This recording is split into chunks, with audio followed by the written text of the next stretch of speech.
Assalamualaikum warahmatullahi wabarakatuh. Perkenalkan, nama saya Putri Belunggela dengan NIM 1514221443 dari kelas 2F jurusan PGSD Universitas Negeri Gorontalo. Jadi di video kali ini saya akan memaparkan jawaban dari ujian tengah semester. Pertanyaan pertama yaitu, sebagaimana seorang mahasiswa PGSD, Anda perlu mempelajari mata kuliah psikologi pendidikan. Menurut pendapat Anda, apa manfaat mempelajari mata kuliah tersebut?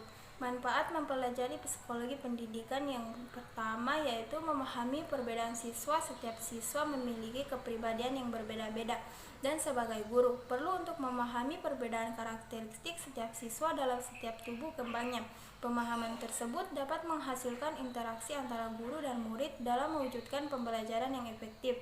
Yang kedua, menciptakan pembelajaran yang kondusif. Pengetahuan tentang cara bagaimana interaksi dan melakukan pendekatan pada siswa dalam psikologi pendidikan dapat menciptakan pembelajaran yang kondusif dan proses pembelajaran yang efektif. Yang ketiga, memilih strategi pembelajaran yang tepat. Mempelajari psikologi dalam mengenal karakteristik siswa akan memberikan kemampuan dalam memilih strategi pembelajaran yang tepat. Dengan begitu, tenaga pendidikan mengetahui metode pembelajaran yang disukai siswa. Setelah mengimplementasi strategi pembelajaran yang tepat akan memberikan situasi belajar yang efektif. Yang keempat, memberikan bimbingan kepada siswa. Psikologi memberikan kemampuan bagi guru dengan pendekatan emosional dari hati ke hati untuk mendapatkan kepercayaan dari siswa. Ketika siswa sudah mempercayai gurunya, maka proses penyelesaian masalah dapat dilakukan dengan mudah. Yang kelima, memotivasi belajar. Bekal psikologi pendidikan adalah agar guru mampu memberikan dorongan dan motivasi kepada siswa agar siswa memiliki semangat belajar yang tinggi. Psikologi pendidikan mengajarkan tentang masing-masing karakteristik siswa serta mempengaruhi semangat belajar siswa agar mereka semangat dalam menjalankan kegiatan belajar. Pertanyaan kedua, ada beberapa teori belajar yang dikemukakan oleh para ahli. Pilih salah satu dari teori belajar tersebut dan beri alasan Anda memilih teori tersebut dihubungkan dengan proses pembelajaran di sekolah. Teori pembelajaran humanistik menekankan pentingnya pengalaman subjektif individu dan pembelajaran mandiri. Teori ini menunjukkan bahwa peserta didik memiliki keinginan bawaan untuk belajar dan tumbuh, dan belajar yang paling efektif bila dimulai sendiri dan diarahkan sendiri dalam konteks proses pembelajaran di sekolah. Teori ini menyarankan agar guru menciptakan lingkungan belajar yang suportif dan tidak menghakimi, yang mendorong siswa untuk mengeksplorasi minat dan kegemarannya.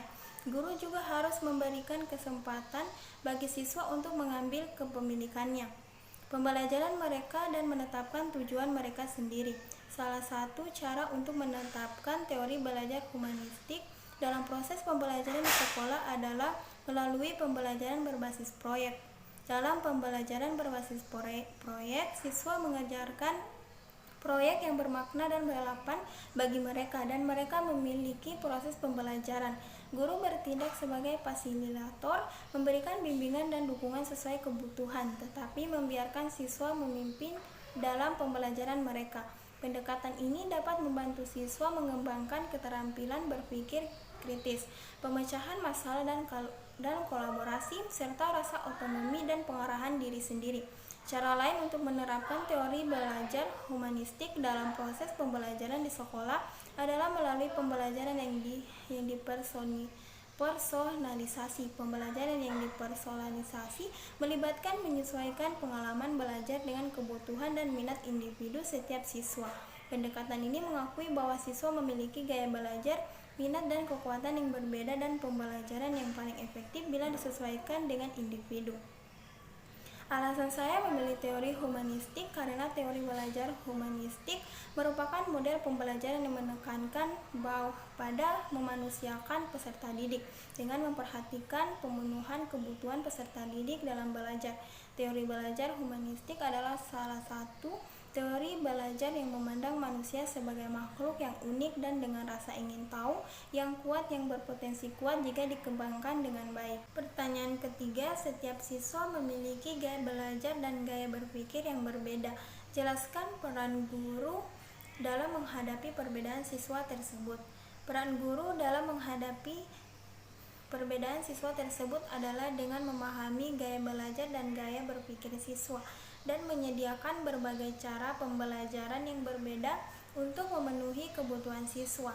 Guru dapat menggunakan pendekatan pembelajaran yang berpusat pada siswa seperti memberikan pilihan dan memfasilitasi koneksi antar siswa. Guru juga dapat memanfaatkan berbagai cara pembelajaran yang berbeda, seperti memberikan kesempatan untuk mendiskusi, melakukan tugas kelompok, atau menggunakan media pembelajaran yang berbeda.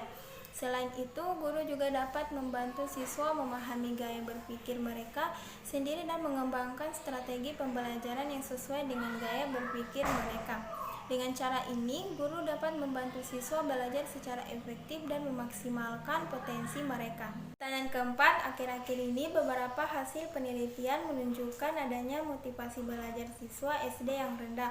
Menurut Anda, apa yang menyebabkan dan upaya apa yang harus dilaksanakan agar motivasi belajar siswa akan meningkat?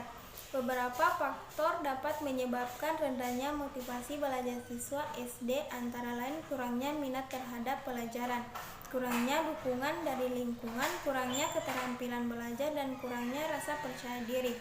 Untuk meningkatkan motivasi belajar siswa, ada beberapa upaya yang dapat dilakukan, antara lain membangun hubungan yang baik dengan siswa dan memperhatikan kekuatan mereka, memberikan pilihan kepada siswa dalam pembelajaran, memberikan umpan balik yang positif dan konstruktif, mendorong siswa untuk memiliki pola pikir yang berkembang dan tidak tetap, meningkatkan minat dan keterlibatan siswa dalam pembelajaran dengan membuat pembelajaran lebih menarik dan relevan dengan kehidupan siswa, menghubungkan pembelajaran dengan tujuan, nilai, dan identitas siswa dengan menerapkan strategi-strategi tersebut. Diharapkan dapat meningkatkan motivasi belajar siswa SD dan membantu mereka mencapai potensi terbaik mereka dalam pembelajaran. Baiklah, itulah pemaparan jawaban soal ujian tengah semester dari saya. Wassalamualaikum warahmatullahi wabarakatuh.